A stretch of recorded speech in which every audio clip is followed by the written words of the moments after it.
Today we have a 2021 Toyota RAV4 with the 2.5 liter engine, and the customer just came from the dealership to have their winter tires installed, and so they stated that the brakes were low and the rotors were warped, and so we are going to have a brief look at them and replace the rotors and pads for the front and rear.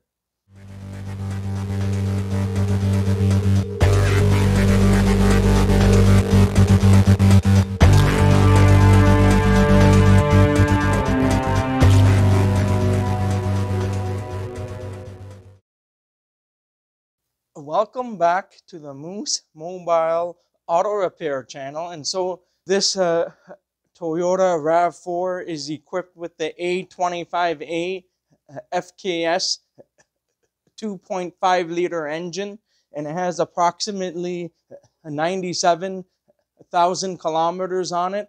97,000 kilometers is quite a long time to go on the original brakes. This vehicle has the original brakes on them, and so we are going to be replacing them now. Now I'm going to be making a separate video for the front brakes. So right now I'm going to do the rear brakes, and in a separate video I'm going to do the front brakes. So now we are going to disable the electronic parking brake by putting it into service mode. So this one has the engine, the push start stop button. So without pressing on the brake pedal, press this twice to put it to the on ignition. And while your foot is on the brake, so we are going to do 3 on and 3 off operations. So we're going to take off the ignition again. You have to do it everything within 8 seconds. Brake pedal. So, 2, 3, 1, 2, 3. And usually you'll see the P flashing. You let go of the brake pedal, and then you push down and hold down for 5 seconds while you are off the brake pedal.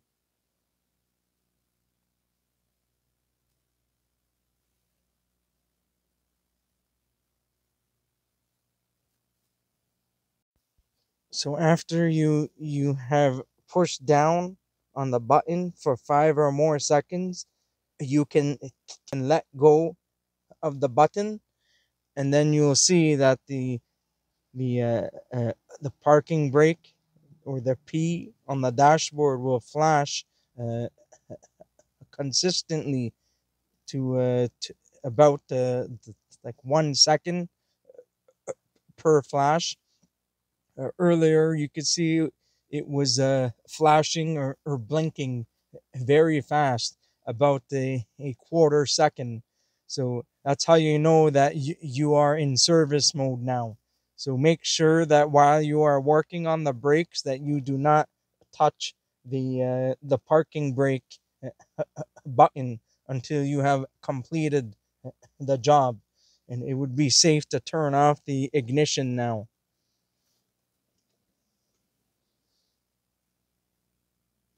So the ignition is off, and I can work on the vehicle now. Now, some people have stated you can disconnect the negative terminal of the battery, but I don't think that's really necessary. One last thing to note is that as you are doing this procedure, you will hear in the back, you'll hear the motor. It will retract and or wind back the motor. So make sure you're able to hear that. So once you hear that, then it means you're all good to go.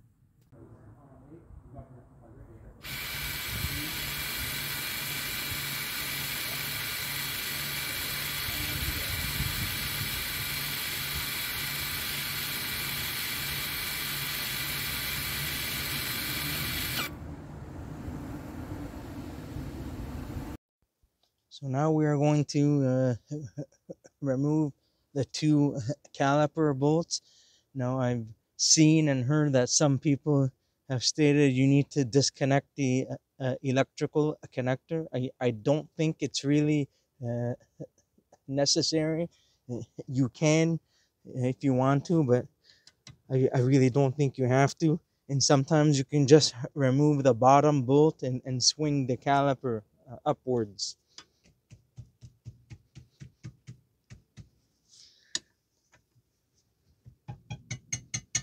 In some cases, you may need to insert a wrench or a vice grip to hold it down in place so you're able to loosen up the bolt.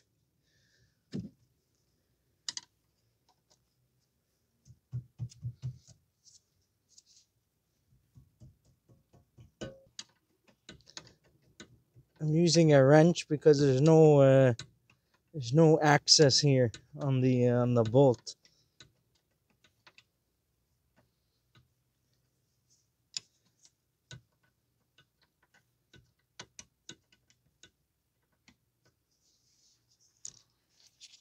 I'm going to do the same for the bottom.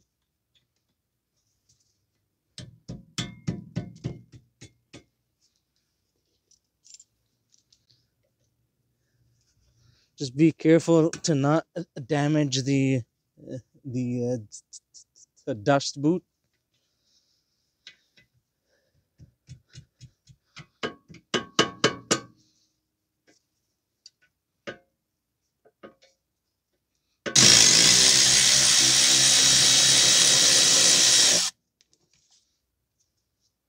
Bolt.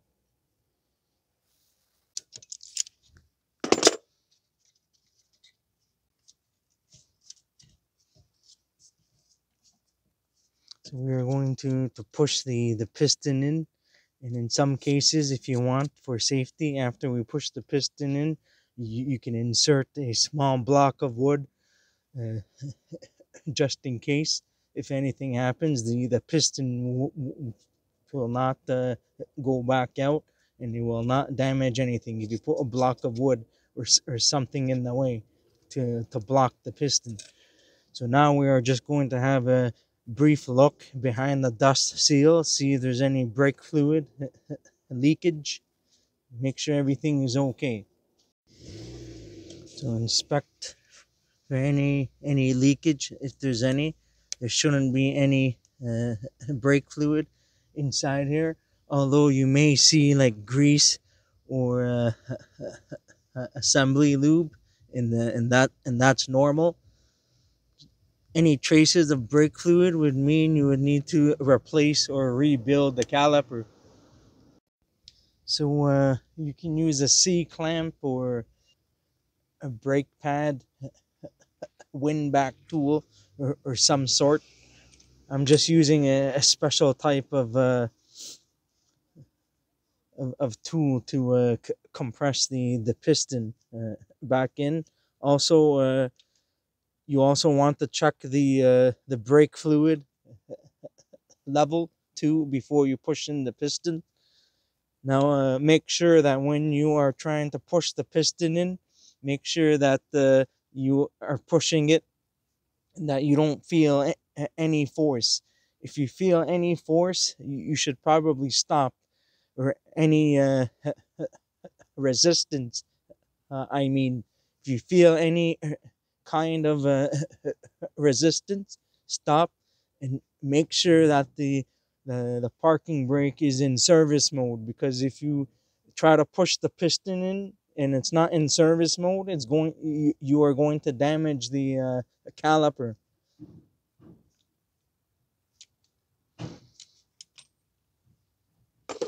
Everything is pushed in all the way, just the some air in the dust boot over here. So there are sometimes you need to push in to get rid of the air that's inside the dust seal, because you don't want to damage it.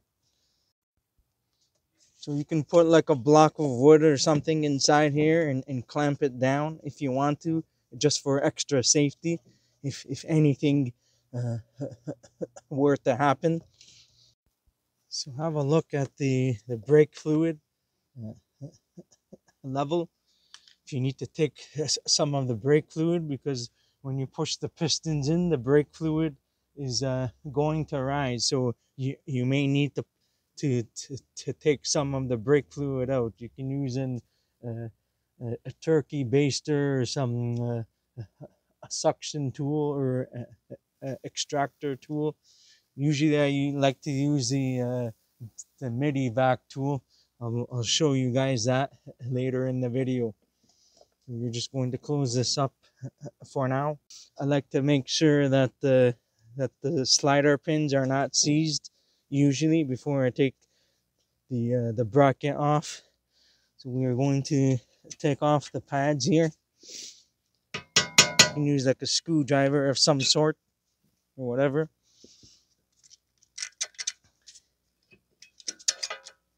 Now the brake pads that I got, I don't think it came with any of the hardware, like the clips and stuff. So I probably I am going to reuse the clips. I'm just going to clean them out. So this is the old pad here. It looks like it's at 2 or 3 mil left.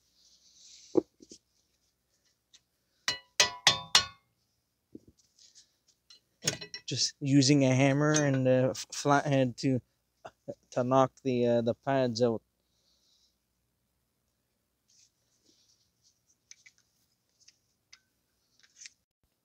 So there are two 17 bolts in the back that's holding the caliper bracket.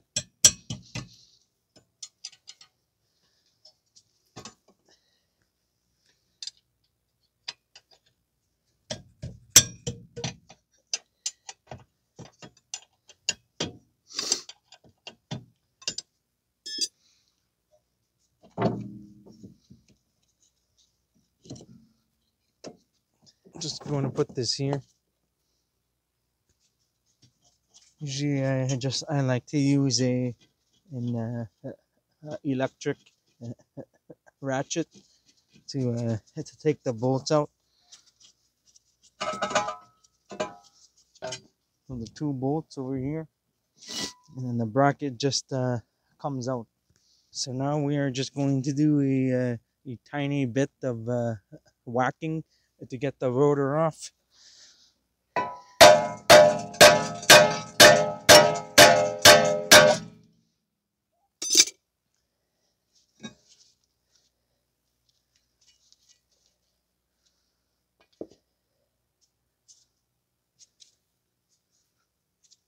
It's a good idea to inspect the wheel bearing, see if there's any play or noise. This is all-wheel drive, so it will be harder to spin this. So now we're just going to clean everything up.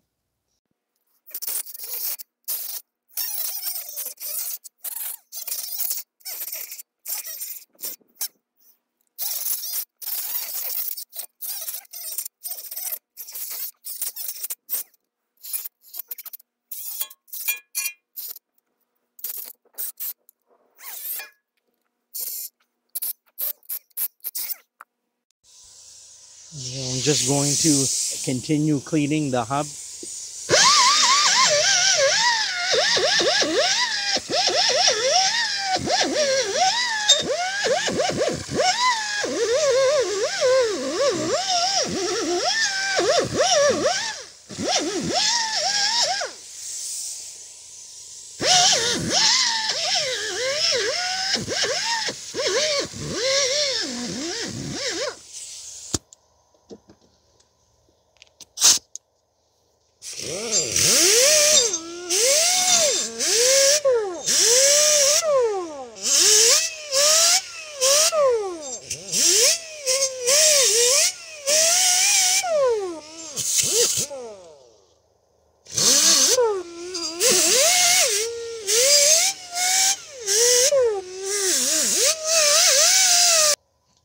just going to clean the rust on the bolts if there's any.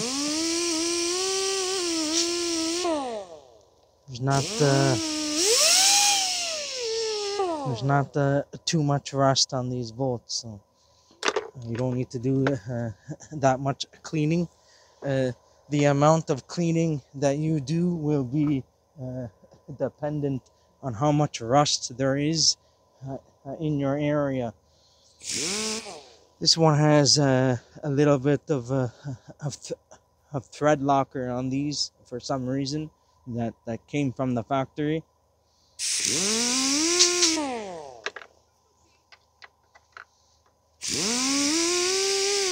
And that's the reason why it was a little difficult to remove these bolts, because they had the thread locker. So it will take a while to take these bolts off if it's the first brake job. So now I just like to clean the caliper a bit on the inside carefully.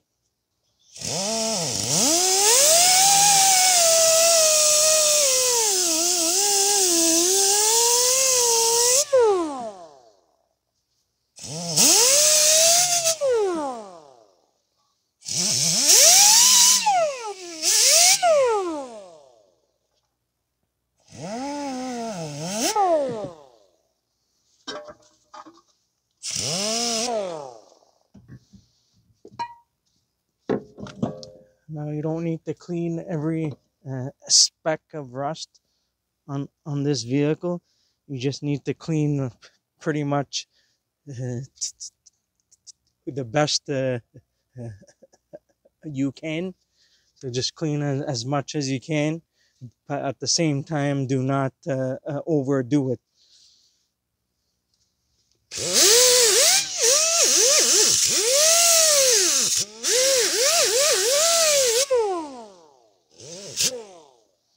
So now I'm just gonna take some brake cleaner to clean the rust off here, to give it a quick clean.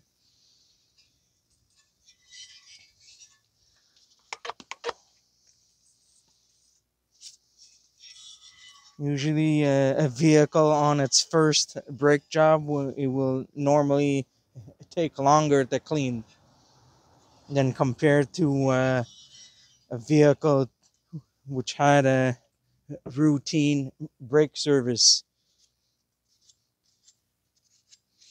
Also, if you don't have these tools on hand, you can also use like a wire brush of some sort and just brush off the rust. You'll get some of the surface rust off, but for the deep type of rust, you will need some sort of a die grinder or something to clean off the heavy rust.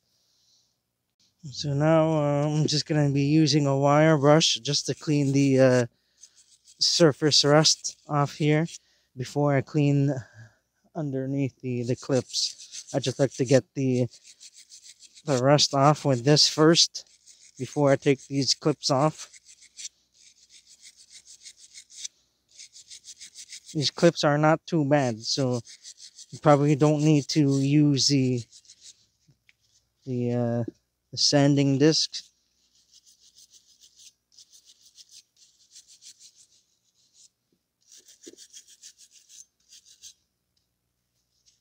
If you guys are looking for this is OEM Tools 44435 is the part number.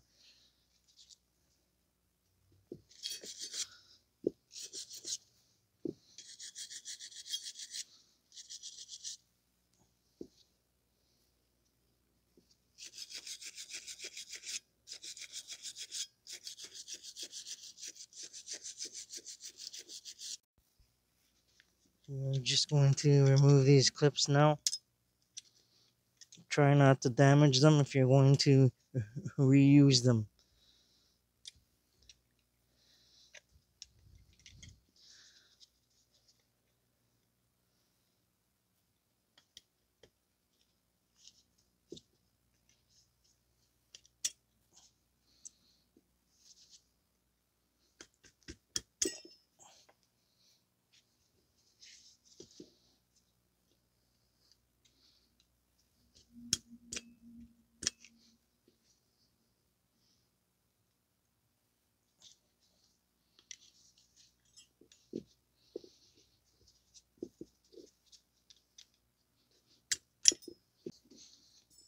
So we are going to clean the clips now, just using the sanding disc.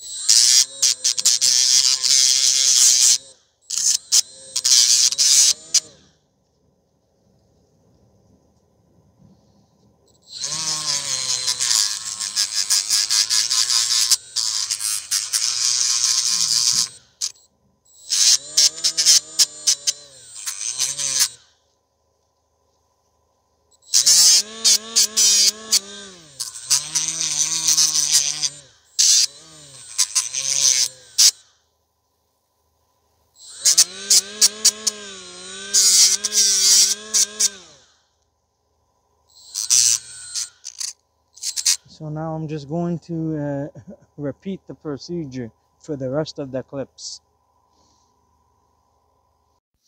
So now we're just going to clean the caliper bracket to clean all of the rust here and over here.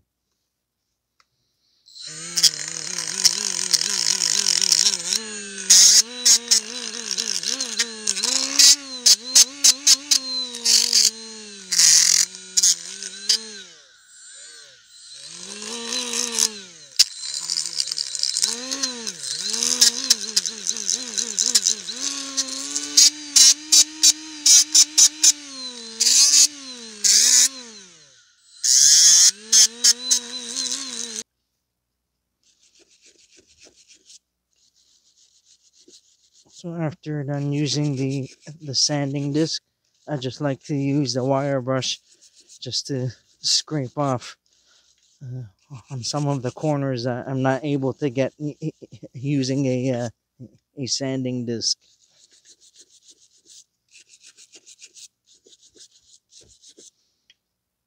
The inside here too.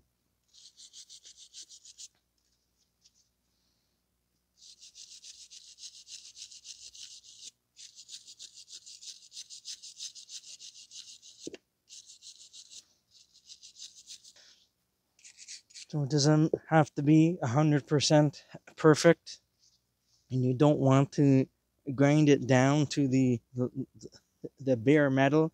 You don't want to grind too much off, because if you grind too much and you go deep into the metal, that's going to cause problems, and the brake pads would be too loose inside, and it will make a clunking noise if you grind down too much. So just grind down as much as needed just to get the rust off, and you should be okay. And then later we're going to service the caliper pins, slider pins, or guide pins.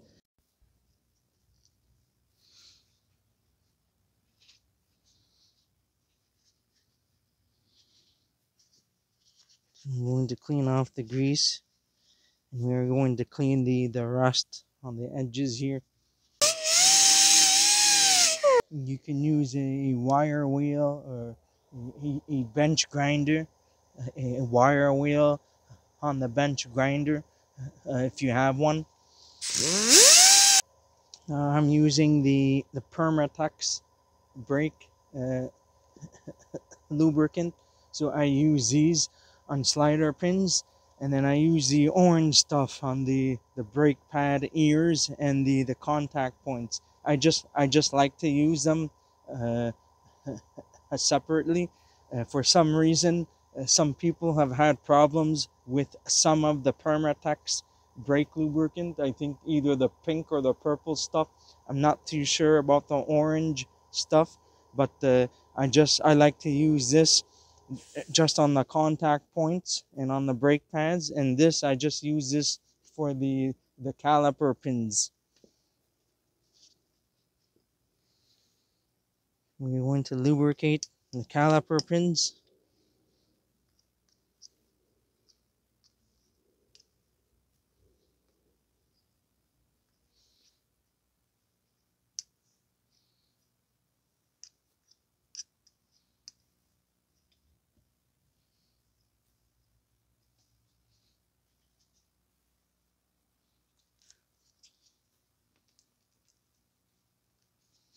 You're going to do the same for the other one.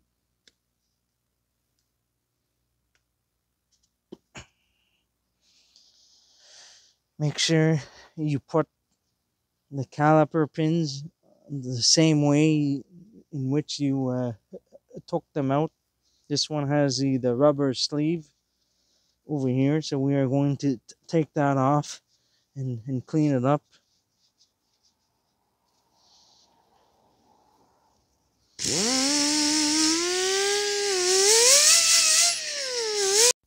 So we are going to remove the rubber sleeve out of here.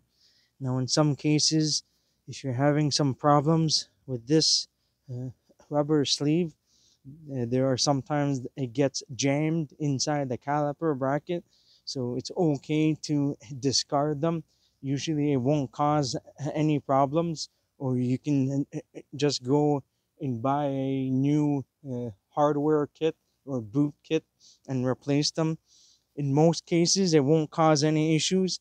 In some rare cases it could cause like a minor a clunking noise when braking, but I've never had any issues. So I'm just going to clean it up. Look, I cleaned this up already. I'm just going to apply some of the lubricant. Just make sure that if you do decide to discard this, then just make sure you lubricate the groove area very well.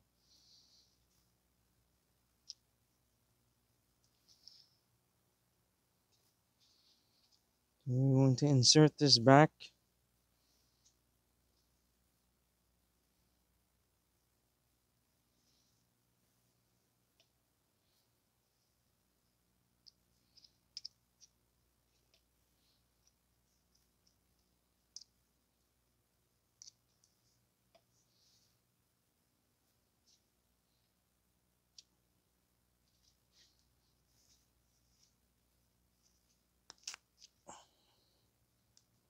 If you're having a hard time trying to get this in, you will need to try to insert it very slowly without forcing it. So now we are going to lubricate the contact points.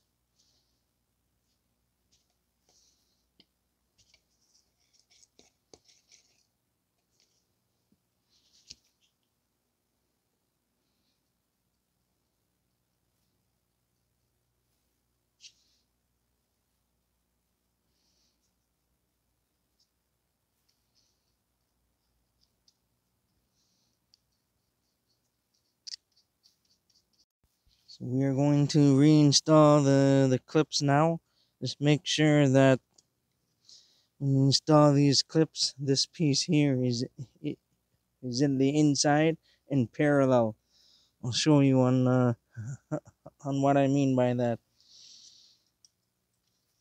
Insert this one.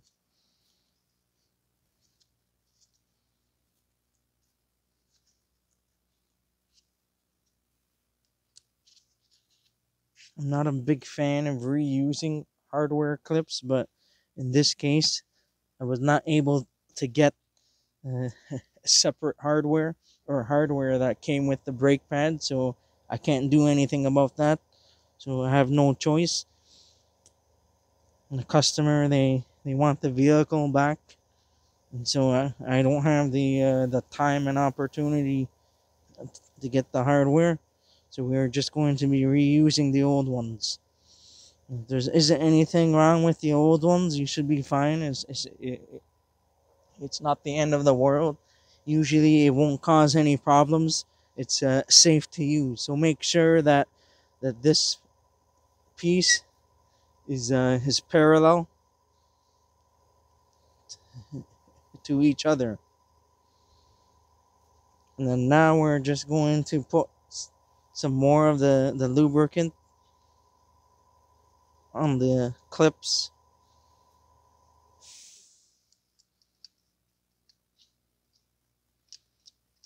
If you need to, you can clean off the excess grease that's on the edges that oozes out. because you don't want to contaminate the brake pads. So I forgot to mention earlier that before you even start working on the brakes, you want to compare the old and the new parts. Make sure that you have the correct parts, because the last thing you want to know and find out is that you don't have the correct parts and you have everything taken apart. So make sure you double check the rotors and the pads, make sure that everything is the same. So now we are going to apply a little bit of anti-seize lubricant. You can use the spray stuff if you want, the white grease or the fluid film, or on whatever you want to put. I know that some guys are not a big fan of anti-seize because it catches on to everything. But usually I use both the fluid film spray or the anti-seize stuff. It doesn't really matter as long that as you have something to prevent rust. So you need to put a generous amount of anti-seize, because if you don't put enough anti-seize, it's not going to do anything. So you want to put just enough to help to prevent rust on the face of the hub. And then later we'll just clean the excess on the wheel studs.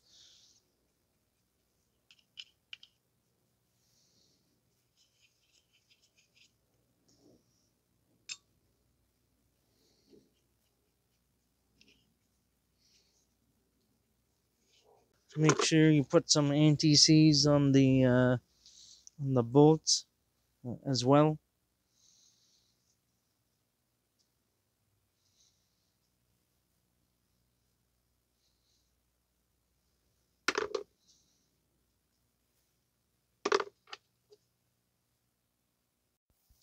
So these rotors are coated rotors, and so it's imperative to spray some of the brake cleaner to clean the rotors up, because often the manufacturer of these brake rotors, they are coated in some form of anti-rust coating, some form of oil. So there will be some oil residue left over from manufacturing and shipment. So you need to clean the residual oils off of these rotors, because if you don't, that will contaminate the friction material on the new brake pads, and then you will just damage the new brakes. Now on some of the coated rotors, they say to not apply any brake cleaner, because they say it might damage the coating. But if it says that on the package, it's okay to spray a tiny bit on a shop rag or a shop towel, and just give it a quick and light wipe, and that's fine. That's not going to damage anything, but just make sure you do a quick wipe. Even though some of the rotors are coated and they say not to spray brake cleaner, I still spray brake cleaner anyways, just in case. And so because I just want to make sure that I'm doing everything properly, and so I've never had any problems spraying brake cleaner on rotors, so there's no issue doing that. So once you're done cleaning the rotor, you can install it. So now I'm just using a wheel stud installer tool just to hold the rotor in place. you can use like a old axle nut or something, and just use a lug nut. It makes the job faster, because you don't need to thread in the lug nut all the way. So this piece just takes up the space so that you save time. So all this does is that I want to hold the rotor in place so that I don't have to fight when I'm trying to install the caliper bracket to keep the rotor straight. So now we are going to reinstall the caliper bracket. So now we're going to tighten up the bolts. I will put the torque spec on the screen for you guys to see. My torque spec is the German method, good and tight.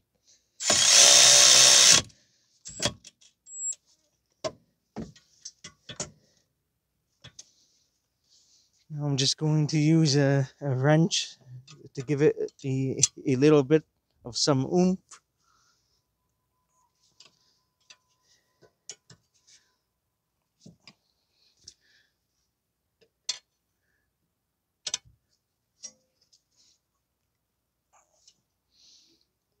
Now, I was gonna say that you can install the brake pads off the vehicle if you want, but I choose to install the brake pads while the bracket is on the vehicle. It's just a matter of a preference. So now I'm just using the Brembo brake pads. I'm using these because these are the cheapest, the best and cheapest pads to get. So I just got these. Usually I use the in-house brand of brake pads and rotors. But this stuff is the top of the line stuff, and also some of the manufacturers, the vehicle manufacturers, that they use this stuff on their high-end vehicles. So make sure that these pads are exactly the same and compare them to the old pad. Make sure that that they are the same.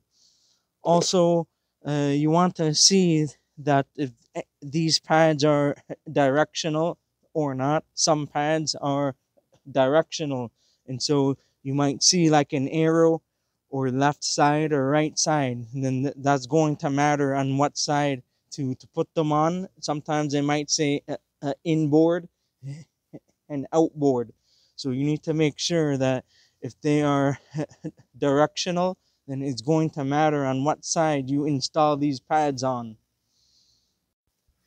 The other thing I forgot to mention, I usually like to spray the Permatex disc brake quiet on every brake job, just for insurance purposes, because I know that that some shops, they use this to reduce and or eliminate brake noise. It's not a requirement to use, but shops and people like myself use this just for the just in case, because they want to reduce the number of comebacks for brake noise. Now, this is not really necessary to use if you use high-end ceramic brake pads. If a vehicle came with ceramic brake pads, and so this is just something to use because we like to use it to prevent problems, and this is good to use for some problem vehicles that have issues with probably with the backing and the shims of the brake pads. So, but I'm not going to be using this today because I'm using the Brembo stuff. So I'm just going to leave it alone. This stuff usually helps to prevent excess movement and caliper hopping from within the caliper. So sometimes it does help to eliminate noises on some problem vehicles. And so now we're just going to install the brake pads. So I'm going to lubricate the ears of the brake pads. You don't need to apply too much.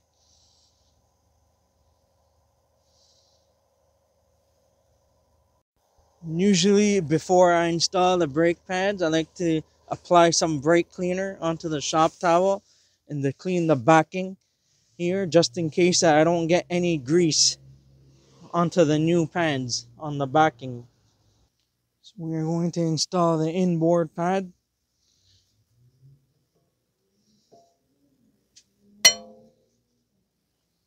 Do the same for the outboard pad.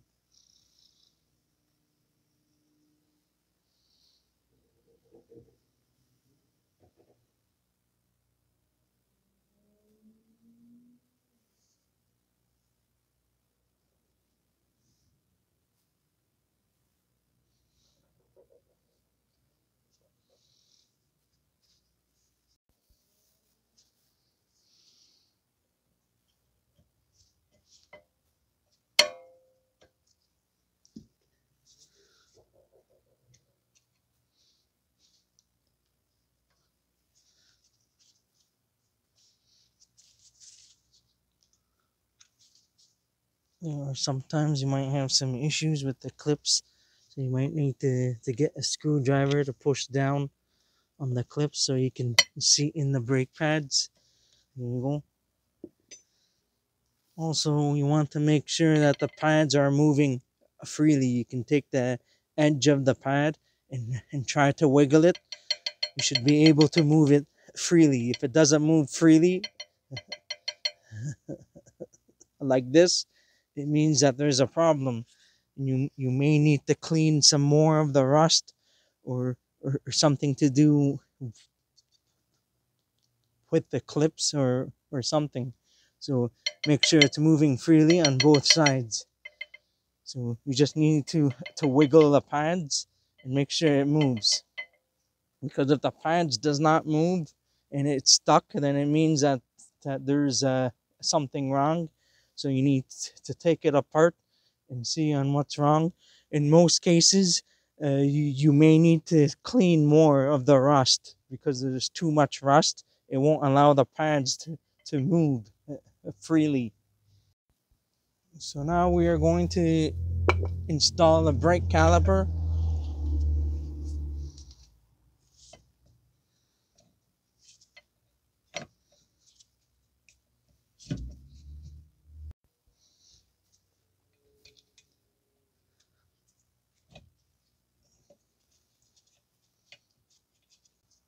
Just trying to line up the bolts here. You may need to use a wrench or a vice grip again to hold on to the pins. Being careful to not damage the boots as you are holding on to the slider pins.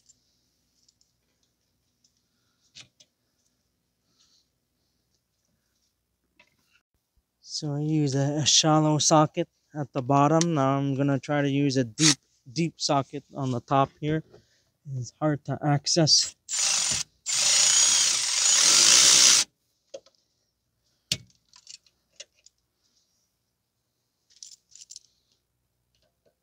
The vehicle manufacturers these days is trying to make serviceability a lot more difficult on vehicles. So that's tight. You can take that off, tighten it up a tiny bit more by hand. I will put the torque spec on the screen if you guys, if you want to torque it down.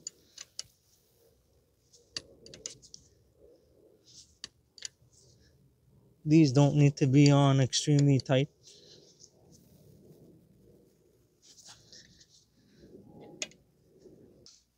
Make sure that the caliper is moving freely by going back and forth. Make sure that these two are moving.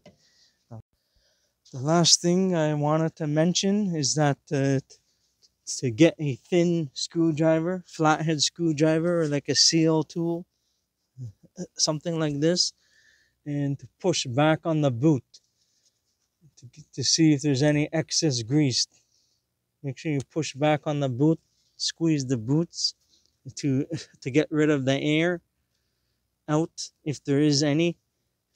The reason why I do this all the time is because there is something called an airlock. So an airlock basically prevents a fluid from circulating properly, and because of air. So the issue is that if you have an airlock in one of these boots, it can cause the vehicle to pull onto one side during the road test, depending on which side has the airlock on in terms of the caliper, on either the left or the right caliper. So if the airlock is on the left side, the vehicle, it will pull to the right. If the airlock is on the right side, the vehicle will pull to the left. It will be opposite. So a lot of guys probably do not know about this. So I try to mention about this every single brake job video. So make sure you carefully pull back on the boots to get any excess grease out of there, and then you won't have any problems, because I've learned this the hard way in my earlier years. So make sure that that you do this. Make sure everything is moving freely, and just do a final cleaning on the brake rotor to make sure there's no grease, and then you should be all good to go.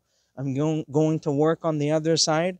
I'm not going to show that, and as soon as I'm done, I'm going to bring you guys back on show you how to enable the parking brake system, so you can go out of the service mode after you are done.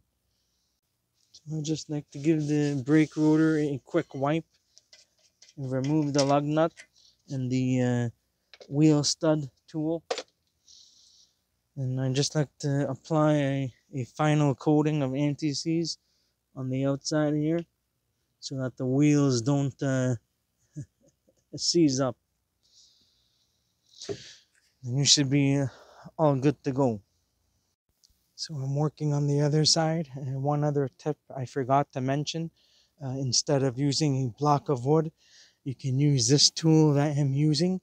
When you are trying to push the caliper piston back in, you can just leave the tool inserted there, and in case if anything happens, the piston will not go back out, and then you're safe. So now I finished the rear brakes. So now we're going to put the vehicle back into regular mode now, and to get out of service or maintenance mode. I'm going to press the button twice to turn the ignition on. You can see the P is still flashing. Also, I forgot to mention that when you do have the electronic parking brake in service mode, it will give you a warning on the dash, say it's not ready to drive. See how you see a not ready to drive is flashing? So you need to watch out for that, because the brakes will not operate until you get out of this mode. So pull up for 5 seconds.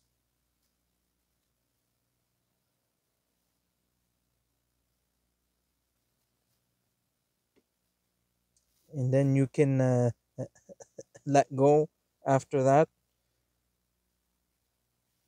Now you can see that the P is not flashing anymore. The P stopped flashing, but still said it's not ready to drive.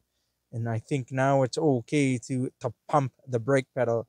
Just take note that my foot is not on the brake pedal when I disable the system. So the parking brake, the button is no longer flashing. So now usually once you release the parking brake, the button, you should be able to hear the motor in the back.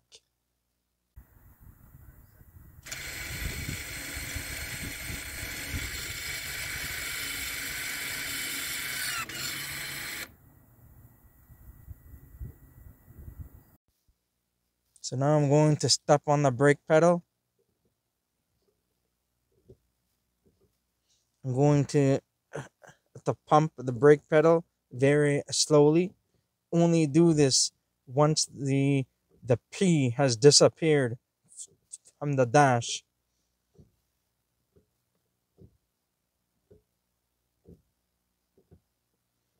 Just keep on pumping until you have a firm brake pedal, and then after you want to confirm to make sure that the electronic parking brake is working.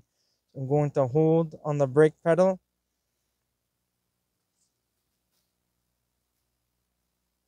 As I'm holding on the brake pedal, the not ready to drive is gone now. So I'm going to just verify the parking brake actuator. And when you activate the parking brake, you should feel the brake pedal go down slightly when you activate the parking brake. I'm just verifying that everything is working. So now I'm going to release. You should feel the brake pedal rise back up slightly. This is how you know that the system was working properly now. So I can start the engine now.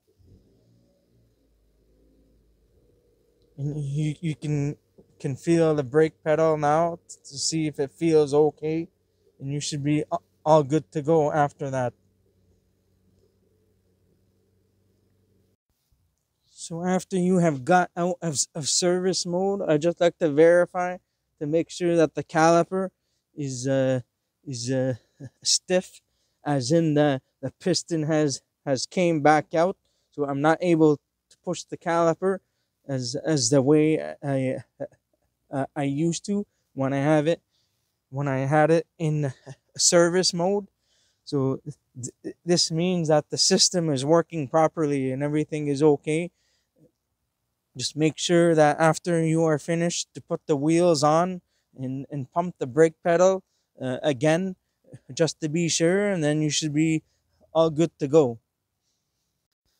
One last thing I forgot to mention earlier is that the brake hose here, make sure it's not twisted in any way, shape, or form, because if it's twisted and you don't see that, and then when you go for a road test, it's possible that you can have a brake failure. So make sure that the brake hose is always running parallel to the caliper. Make sure that the brake hose is not twisted and that it's straight.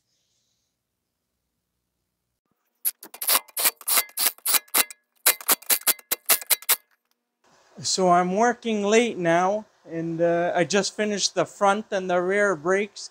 Everything seems all good so far. I just have to go for a road test, and then that's it. That's it for today. If you enjoyed this video and found it helpful, please don't forget to give it a like, and please consider subscribing to my channel if you're not already a subscriber, and I'll see you guys in the next one. Have a good day and take care.